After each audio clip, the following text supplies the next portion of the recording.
ভাই ইলিশের সরাসরি লাগিয়ে গেছে, ইলিশের সরাসরি।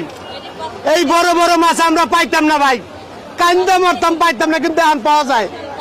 এটি হলো 1 কেজি 600-700 প্লাস, কেজি 1750, এটি 2500-2600 টাকা গেছিল পাইকারি, বুঝলেন নাই?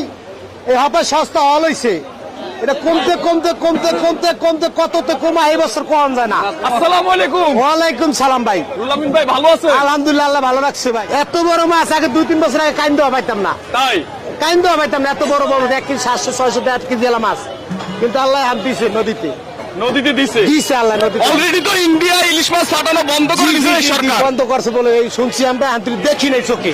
এবার কি গরিব মানুষ ইলিশ খাইতে পারবে? ইনশাআল্লাহ খাইতে পারবো। যেমন আপনি একটা কথা বলি, রাখ করেন না ভাই, এই 1 কেজি 600-700 গ্রাম আমরা পাইকারি কিনছি 2400-2500 টাকা, আচ্ছা 2500 টাকা পাইকারি কিনছি। আচ্ছা, আর আজকে ব্যস্ত আছি 1750 টাকা, 1750 টাকা। 50 টাকা ব্যস্ত আছি।